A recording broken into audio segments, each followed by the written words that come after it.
আজ সকালে চার্ট দেখে যদি আপনাকে মনে হয়ে থাকে এইটা আবার কি হলো, তাহলে এই ভিডিওটা আপনাকে শেষ পর্যন্ত দেখতেই হয়।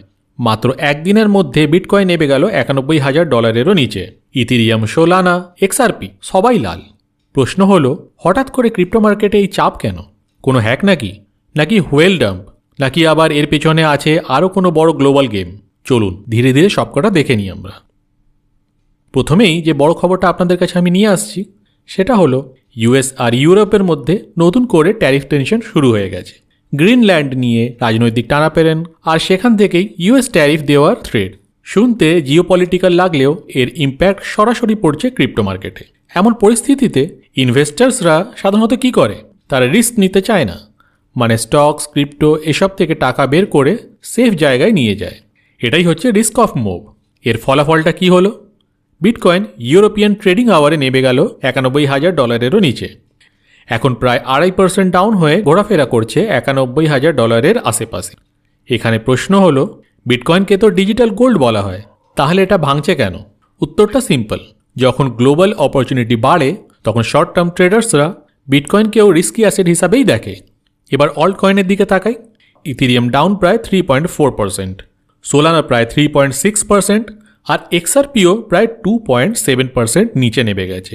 ঝড় আসলে যেরকম বড় জাহাজ হয়তো টিকে থেকে যায়, কিন্তু ছোট নৌকাগুলো দুলতে শুরু করে। ক্রিপ্টো মার্কেটে সেই ছোট নৌকাগুলোই হচ্ছে অল্ট কয়েন। এই সেল অফের আরেকটা বড় কারণ আছে, ইউএস ট্রেজারি ইল্ড বেড়েছে। এখন প্রশ্ন আসতে পারে, ট্রেজারি ইল্ড মানেটা আবার কি? সহজ ভাষায় ইউএস গভর্নমেন্ট বন্ড থেকে এখন আগের চেয়ে বেশি ইন্টারেস্ট পাওয়া যাচ্ছে। তাহলে ইনভেস্টররা কি ভাববে, আমি এখন রিস্কি ক্রিপ্টোতে কেন থাকবো যখন গভর্নমেন্ট বন্ডে এই ভালো রিটার্ন পাচ্ছি? এই কারণেই স্টকস আর ক্রিপ্টো দুটোই চাপের মধ্যে। এখানে একটা গুরুত্বপূর্ণ পয়েন্ট, এটা কোনো ক্রিপ্টো স্পেসিফিক ব্যাড নিউজ নয়। না আছে কোনো বিটকয়েন ব্যান্ডের খবর, আর না তো কোনো এক্সচেঞ্জ কোল্যাপস করেছে। এটা পিওর ম্যাক্রো প্রেশার। তাহলে এখন ইনভেস্টর হিসাবে আমাদের কি করা উচিত? প্যানিক সেল, নাকি এটাকে হেলদি পুলব্যাক হিসাবে দেখা উচিত?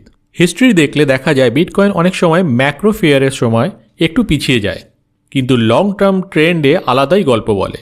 তাহলে এই ডিপে কি অপরচুনিটি, নাকি আরও ডাউনসাইড বাকি আছে? এখন এই উত্তরটা মার্কেট পরের কয়েকদিনে দেবে।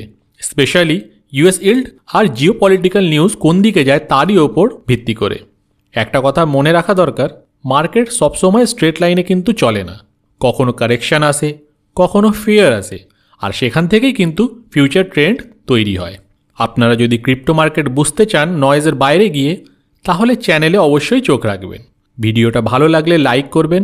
ক্রিপ্টো নিয়ে রিয়েল আপডেট পেতে চ্যানেলটিকে সাবস্ক্রাইব করবেন।